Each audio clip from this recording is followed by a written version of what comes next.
Have you been hearing about the news from DC and James Gunn? Let's talk about it.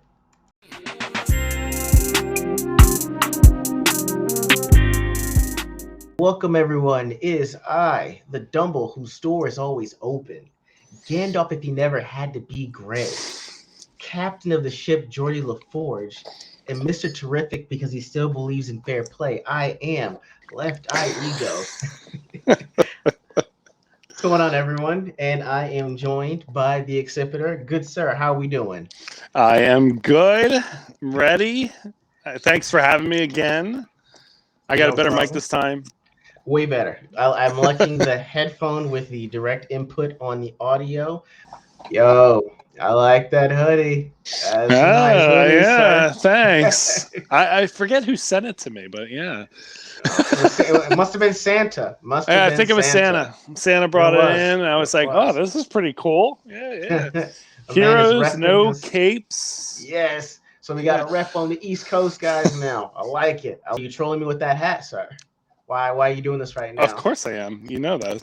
You didn't pull this in Texas. That's all I'll say, sir. You didn't pull that in Texas. Wow. You Okay. can't help it. All You right. know. We're gonna have to have a Christmas 9-1 Eve is bet. looking good. I mean, Whoa! Speak for yourself, okay? We're always good, okay? We're gonna have to have a Christmas Eve bet because we play on Saturday, December 24th. So there's got to be a bet that's gonna be on for that one. All right. Chat, if you guys get involved in this later on, please try to figure out a good bet that can be placed between two gentlemen. But that's for another time. Anyway, guys, we've been seeing a lot of DC news, and I've been seeing and hearing it over the past few weeks. It's just that I haven't had a lot of time to actually address it. But Executor and I have been sending messages back and forth about news we've been seeing and want to come on for a stream and actually talk about some of the big news it's been generating. Obviously, the big buzz was James Gunn being named, I guess, the co-chair of the DC Universe Studios at this point. I think he's actually co-chairing, and it began as of November 1st. So over the last 4.5-5 weeks, he's been sending off a flurry of tweets and doing some interviews about prospective moves that he's making. And so we actually just wanted to come in and talk about that with you guys.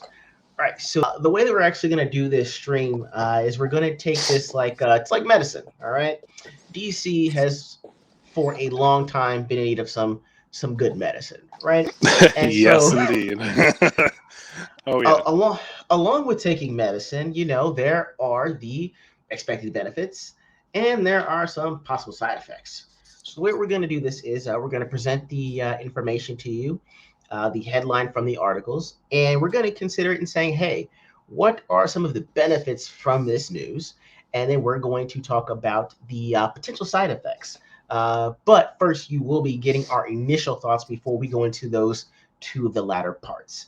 So with that, let's go ahead and see what we got.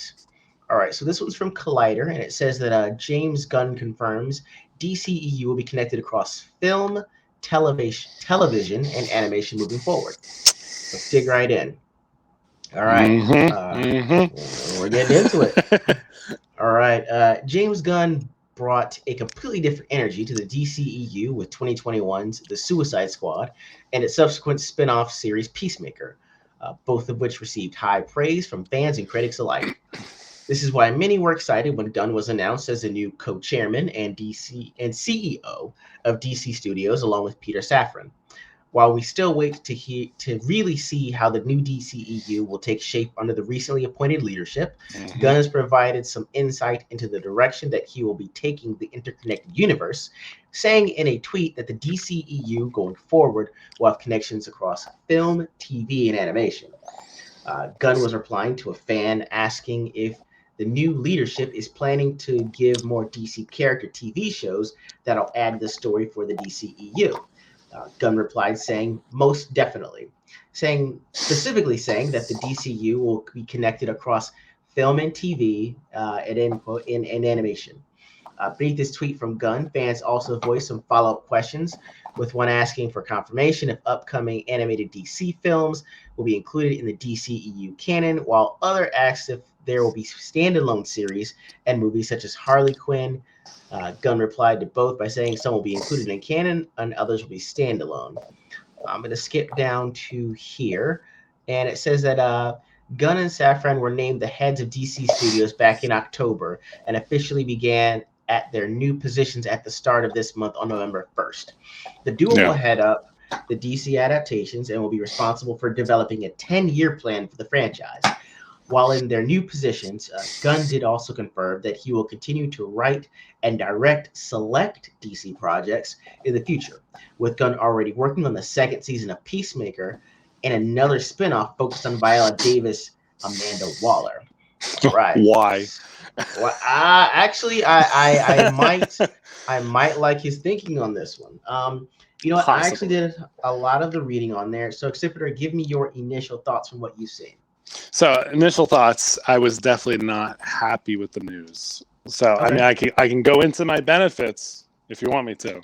go ahead. We're going to go with initial So thoughts first. yeah, so yeah, my initial thoughts are no, just this is not a good idea. I don't like it because this is also assuming everyone's going to watch every single thing. Which I mean, MCU, I guess people do, but now you're adding animation, which a lot of people don't watch. At least if you're trying to get the people who don't are not into this to begin with. You know, it's Okay. like the MCU; they're into the movies. Some people are watching the TV shows. Animation, uh, they did it with CW. They did some Right. animation adaptations here and there, um, but I felt like they fell through the wayside. So Okay. that's what I think is going to happen.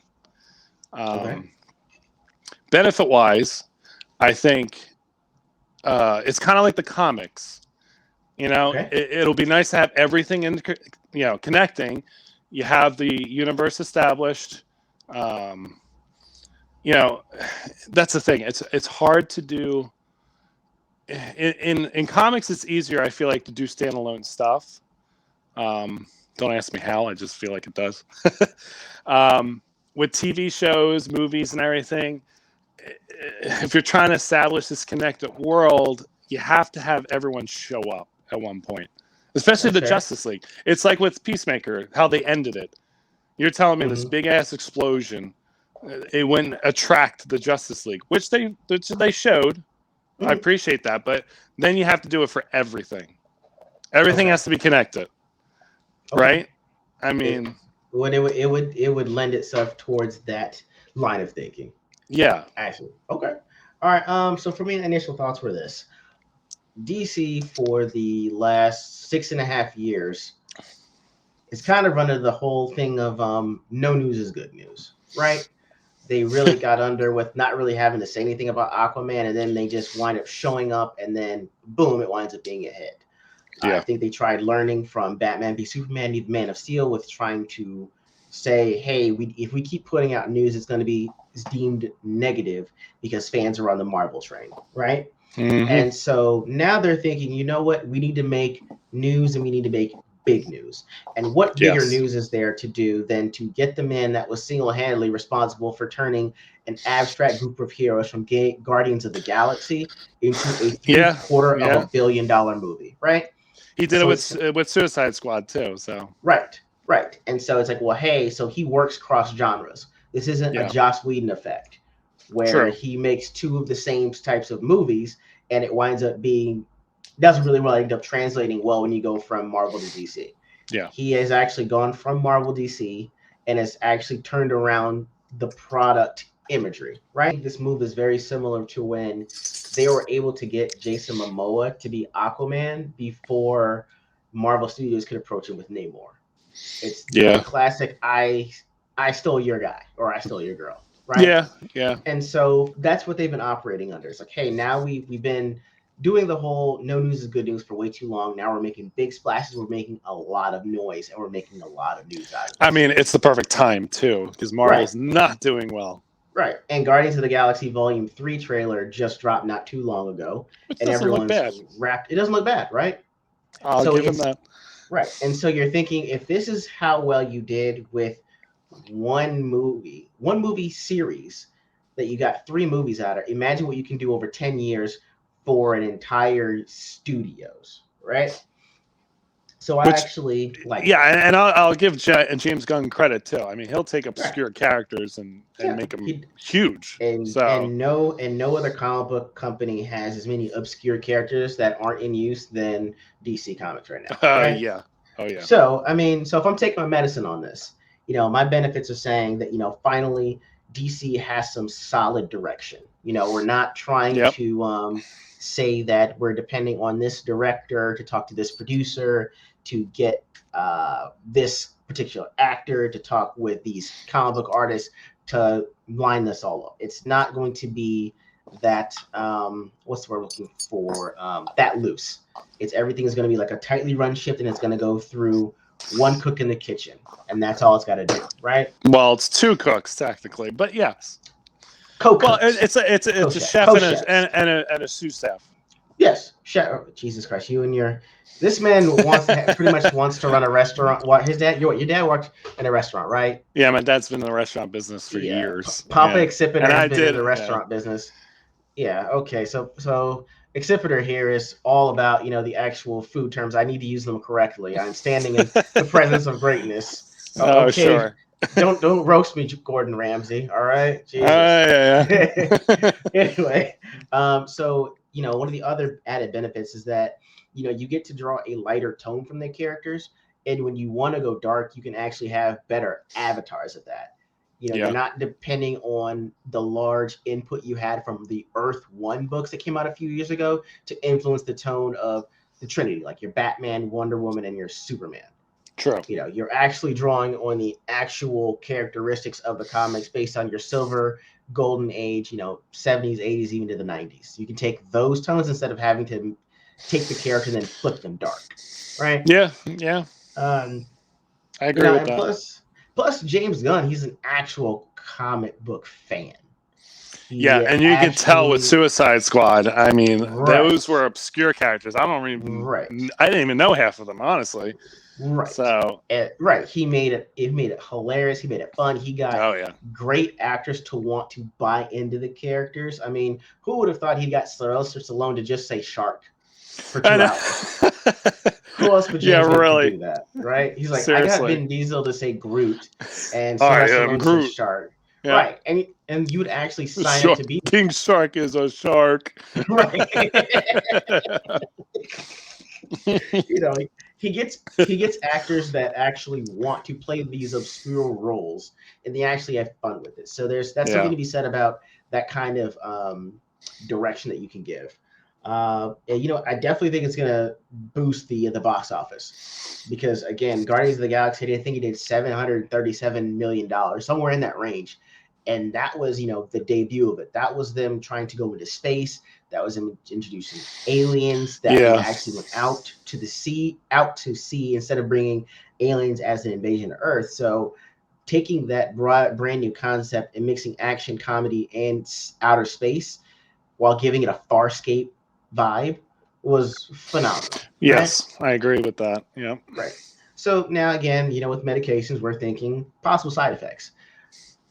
Immediate thought was who determines what's canon and what's not? That too. That You too. know, That is definitely another thing. And I feel like it's also the creativeness with writers. Where they go? right, There's right, not going to be yet you're stuck to this. You have to follow this. right, So, right. Who determines what's canon, what's not? And even if you go across mediums, that can be very hard to do. it's Like, think very of what hard. Yeah. happened. You think And of not what just they tried that, to do. you're Go ahead. talking about three things plus gaming. I saw gaming is a Games, possibility. yes, gaming is a possibility, and so I can mitigate that side effect if you tell me that I can make one of the which was the Batman video game where it was Batman versus Deathstroke. Which one was that one? Arkham Knights, Arkham Asylum. I forget which one. Arkham City, I Okay, think. well It's the Arkham series. right, well if you told me you picked one video game out of the series and made it into a movie and say it's canon, then I'm okay with that. You know what I mean? Yeah, but then you go in the future films and then you have to I know. explain. Well, this happened. Well, if you didn't play the Right. game, sorry. Right. And how many? Well, And then you're talking about gaming. Gaming's a whole different field too. it is. It Where is. And a that's lot of people don't play games. It is. It isn't. However, if we watch, everyone went to go see Mortal Kombat, even though they didn't play Mortal Kombat. You know what I mean? It ain't like you're Yeah, watching but it. that's I feel like that's Is different it? though. How? Well, because I feel like their adaptation was different from the games. That's what I'm saying. It's like you can still say it's technically canon, and just that's what I'm saying is also what makes it tricky. Not everyone that plays video games is going to be like that focused on it, because you can still catch a casual fan and say, "Hey, it's based off the video game," because people that watch stuff to watch it aren't going to care. But if you make Yeah, it canon and enough to have enough references that video gamers will know specific cutscenes and parts of the game where it comes from, if they do it that way, yeah, well, I'd that's be what I'm okay saying. with. Yeah, Right. It's just it's very difficult to go cross mediums. So like even yeah. if you watch Avatar, The Lost Airbender, going even from the cartoon to the terrible, I didn't even see it. you dodged a bullet, Yeah. sir. The Well, terrible M. Night to tell the Shyamalan truth, version. I didn't see Avatar: The Last Airbender when that movie came out. I saw it Good. later. That's fine. I saw it in the movie theater. It So, was the worst. so It I was did luck disappointing. out. You did. So I will say that, it's very hard to go across mediums, even when you're trying to show different effects and graphics. Some of them might not come out as great in the DC animated universe, where they hit a home run almost every time, when Right. you're comparing that to just trying to go live action. And Yep. also the other thing is the fact that I remember that after 2014, when Guardians of the Galaxy came out, they immediately jumped into making all the comics correlate to the movies, and Yeah, they I did did not not. sell. I did not like No, that at all. it was terrible. Uh, Like from 2014 through 2019, 2020, putting all their comics right in line with the movies did not sell well.